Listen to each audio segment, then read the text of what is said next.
Welcome students, हम बात कर रहे थे expression of cross product in terms of exponents की। और हमने देखा था कि अगर यानी अगर दो वेक्टर्स हमें कंपोनेंट्स की फॉर्म में गिवन हो और फिर इस रिजल्ट को के जो आई क्रॉस आई जीरो के इक्वल होता है जे क्रॉस जे और के क्रॉस के जीरो के इक्वल है, जबकि आई क्रॉस जे क्रॉस के ये मतलब ये सर जे क्रॉस अगर हम के की बात करें तो आई यूनिट वेक्टर के इक्वल होगा, फिर आई क्रॉस जे वो के यूनिट वेक्टर के इक्वल। तो ये हमने सारा जो सिस्टम है ये हमने अभी समझा था, ठीक है।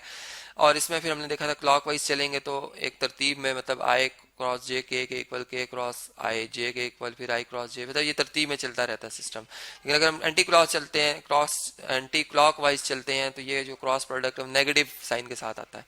अब हम इसी मेथड को मतलब एक तो मैंने कंपोनेंट्स को आपस में क्रॉस प्रोडक्ट लेके इनको लिखा, अब मैं एक और मेथड आपसे डिस्कस करने जा रहा हूँ। इसी क्रॉस प्रोडक्ट को हम जो है वो डिटर्मिनेंट से भी फाइंड कर सकते हैं, ठीक है। मैं अपने ये जो ए और बी वेक्टर्स हैं इनको यहाँ से चले कॉपी करता हूँ, ठीक है। ये वेक्टर्स हम यहाँ से अभी कॉपी करते हैं इन्हें, और अब मैं इनको एक डिटर्मिनेंट की फॉर्म में लिखूंगा, ठीक है जी। एक डिटर्मिनेंट की फॉर्म में लिखूंगा, और वो किस तरह से लिखूंगा जी, इसको जरा आप समझेंगे। हम लिखेंगे जी ए वेक्टर का अगर क्रॉस प्रोडक्ट लिया जा रहा है बी वेक्टर के साथ तो एक डिटर्मिनेंट बनाया जाएगा, ठीक है, जिसका पहला जो कॉलम होगा वो आई जो हमारा यूनिट वेक्टर है उसका होगा, उसका दूसरा कॉलम जे यूनिट वेक्टर होगा, और जो तीसरा होगा वो के यूनिट वेक्टर होगा, ठीक है।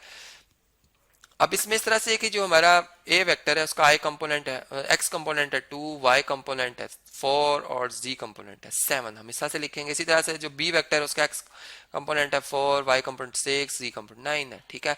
हमने इसको इस तरतीब में लिखा। अब देखें जब हम डिटर्मिनेंट ओपन करते हैं, सारी बात आप जानते हैं कि जब मैं इस आई से इसको ओपन करूंगा, फर्स्ट रो से ओपन करूंगा, तो जिस रो और जिस कॉलम में आई मौजूद है इसके एलिमेंट छोड़ दिए जाएंगे और डिटर्मिनेंट बनाया जाएगा 4, 6, 7 एंड 9 का, ठीक है। ये आप मतलब जानते हैं, हमने मैट्रिसेस में ये बात पढ़ी हुई है। इसी तरह माइनस जे यूनिट वेक्टर लिखेंगे और जिस रो जिस कॉलम में है इस रो इस कॉलम के एलिमेंट छोड़ देंगे, 2, 7 यहाँ पे 2, 7 और 4, 9 आ जाएगा। और इसी तरीके से जो हमारे पास के यूनिट वेक्टर है इसको हम लिखेंगे और जिस रो और जिस कॉलम में ये आ रहा है इसकी एंट्रीज को छोड़ दिया जाएगा, मतलब फर्स्ट रो कौन सा कॉलम बनता है जी, थर्ड कॉलम, ठीक है। तो 2, 4 और 4, 6 आ जाएगा, ठीक है। ये हम यहाँ पे लिखेंगे। अब इनका अगर हम डिटर्मिनेंट ओपन करें, देखें हमारे पास क्या आंसर आता है। 7, 9 4, 9 टाइम कितना होता है जी 36, और 6 7 टाइम कितना होता है 42, ठीक है।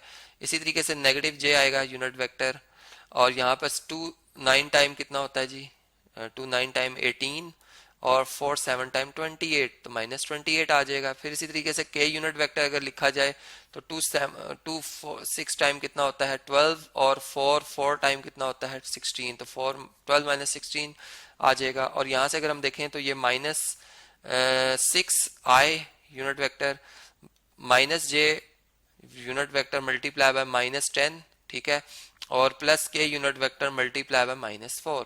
और अगर हम इसको जरा कैलकुलेट करें तो ये देखें -6i प्लस 10j और -4 के यूनिट वेक्टर आ रहा है। ये हमारे पास ए क्रॉस बी जो हमारे पास दो वेक्टर्स का क्रॉस प्रोडक्ट है वो आ रहा है।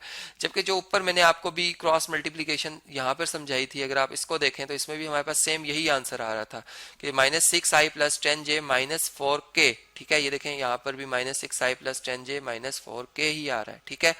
तो इसका मतलब ये हुआ कि अब हम नेक्स्ट टाइम जब भी क्रॉस मल्टीप्लीकेशन लेंगे, ठीक है, एक जनरलाइज रिजल्ट आ गया हमारे पास कि अगर ए हमारा एक जनरल वेक्टर हो जिसका एक्स कंपोनेंट हो एक्स, ठीक है।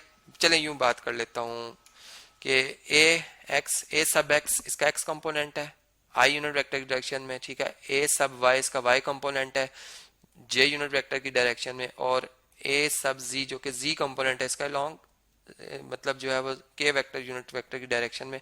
इसी तरह जो बी वेक्टर है मेरा, इसमें बी एक्स जो इसका एक्स कंपोनेंट है आई यूनिट वेक्टर की डायरेक्शन में, बी वाई वाई कंपोनेंट है जे यूनिट वेक्टर की डायरेक्शन में, और बी जी इसका जेड कंपोनेंट है लॉन्ग जेड एक्सिस मतलब जेड एक्सिस और के यूनिट वेक्टर की डायरेक्शन में। तो फिर इसमें ए क्रॉस बी जो हमने देखा एक शॉर्ट मेथड है, वो ये डिटर्मिनेंट वाला हमारा मेथड ज्यादा आसान बन गया हमारे लिए कि हम इसमें आई जे के लिख देंगे, ठीक है। और यहाँ पर पहले तरतीब में चूंकि मैं ए क्रॉस बी की बात कर रहा हूँ तो ए सब एक्स आएगा, ए सब वाई, ए सब जी आ जाएगा, ठीक है। फिर सब बी सब एक्स, बी सब वाई और बी सब जी मतलब जी कंपोनेंट ऑफ बी वेक्टर, ये लिख देंगे। और इनका जब हम डिटर्मिनेंट ओपन करेंगे तो हमें ए क्रॉस बी बड़ी आसानी के साथ मिल जाएगा। अब अगर हमने बी क्रॉस ए फाइंड करना हो, ठीक है, बी क्रॉस ए, तो वो भी हम मालूम कर सकते हैं। चलें अभी जो हमने भी एक एग्जांपल की है उसी को हम कंसीडर करते हैं, ठीक है। यहाँ पे हम आई, यहाँ पे जे और यहाँ पे के यूनिट वेक्टर लिखते हैं, ठीक है। और इसी इन्हीं दो वेक्टर्स को, चले मैं इधर ही इसको पेस्ट कर देता हूँ। मैं इस वक्त सिंपल जो है वो वेक्टर्स की मौजूदगी देखनी थी कि वो क्या है, ठीक है। बी वेक्टर का एक्स कंपोनेंट है 4, वाई कंपोनेंट 6, जी कंपोनेंट 9, ठीक है। फिर 2, 4 एंड 7 ये हमने लिखा, ठीक है। अब इस डिटर्मिनेंट को अगर हम ओपन करें तो हमारे पास जो रिजल्ट आता है, चले मैं स्क्रीन के सामने इसको लिखता हूँ। देखें सबसे पहले हम आई यूनिट वेक्टर लिखेंगे और जो हमारे पास डिटर्मिनेंट बनेगा वो 6, 4, 9, 7 का बन जाएगा, ठीक है। फिर इसी तरीके से मैं माइनस जे यूनिट वेक्टर लिखूंगा और 4, 2 और 9, 7 आ जाएगा हमारा, ठीक है। और इसी तरह से जो के यूनिट वेक्टर है वो अगर मैं लिखूंगा तो यहाँ पे आ जाएगा 4, 6, 2, 4, ठीक है।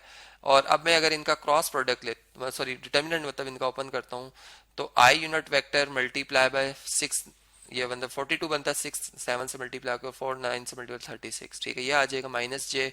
अगर हम इनको कैलकुलेट करें तो 4 7 टाइम 28 होता है और 2 9 से 18 होता है, ये आ जाएगा। इसी तरह प्लस के यूनिट वेक्टर अगर आप लें तो ये 4 4 टाइम होता है 16, ठीक है।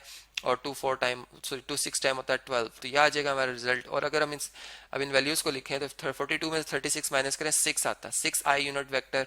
28 में से 18 माइनस करें 10, तो माइनस 10 जे यूनिट वेक्टर। और 16 में से 4, सॉरी 12 माइनस करें 4 आता है, प्लस 4 के यूनिट वेक्टर। तो आप देखें कि ये जो हमारे पास बी क्रॉस ए आया है, सॉरी बी क्रॉस ए जो हमारे पास वेक्टर आया है, वेक्टर प्रोडक्ट हमने लिया है, इसको मैं यहाँ से कॉपी करता हूँ। और जो ए क्रॉस बी आया है ये उसका नेगेटिव वेक्टर है, ठीक है, ये उसका नेगेटिव वेक्टर है। और अगर हम इन्हें ऐड करें तो आप देखेंगे इसमें हमारा आंसर 0 आएगा, ठीक है। चले मैं यहाँ पर इसको पेस्ट करता हूँ, ये बी क्रॉस ए, ये आपको दोनों वेक्टर्स नजर आ रहे हैं, ठीक है। और अब मैं इनको यहाँ से कॉपी करता हूँ, ठीक है। और अब हम इनको अलग से जब इनका सम करेंगे तो देखें हमें ये रिजल्ट मिलेगा कि इनका सम 0 के इक्वल आ रहा है, ठीक है। ये इन्हें मैं ऐड कर रहा हूँ, ठीक है, ऐड कर रहा हूँ। By head to tail rule ही होता है वेक्टर एडिशन, ये आप जानते ही हैं, ठीक है। लेकिन हम इनके एक्स कंपोनेंट्स, वाई कंपोनेंट, जी कंपोनेंट अगर ऐड करें तो -6 में 6 ऐड करें 0 आए यूनिट वेक्टर, ठीक है।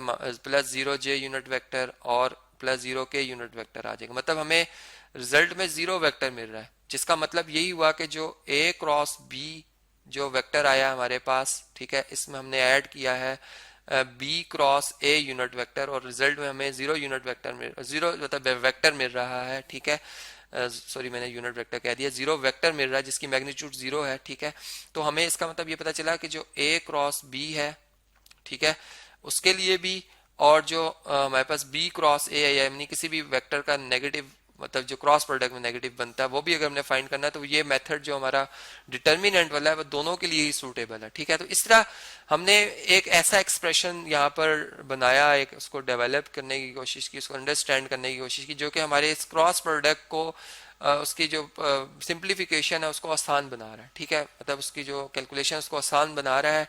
और ये वो मेथड था जो कि मैं आपसे डिस्कस करना चाहा था कि हम कैसे एक एक्सप्रेशन जो कि हमें मिल सकता है, ठीक है। ये आप देख सकते हैं एक्सप्रेशन है जो कि हमें किस तरह से मिला है, जब हमने एक वेक्टर्स को उसके कंपोनेंट्स में लिखा और उसको हमने एक नॉर्मल जो हॉरिजॉन्टल हमारा मल्टीप्लिकेशन का मेथड था उससे हमने मल्टीप्लाई किया, तब भी वही रिजल्ट आया, जो कि एक लेंथी प्रोसेस है। लेकिन जब हमने एक डिटर्मिनेंट बना के इनको डिटर्मिनेंट को ओपन करके सॉल्व किया तो हमारा यही जो प्रोसेस था वो बहुत शॉर्ट हो गया और हमें वो जो एक साइकिल याद करने का एक प्रोसेस था, वो कॉम्प्लिकेटेड प्रोसेस, वो हमें यहाँ पर उसको दोहराने की जरूरत नहीं पड़ी और हमने उसके बगैर ही ये क्रॉस प्रोडक्ट जो है बड़े आसानी से फाइंड कर लिया।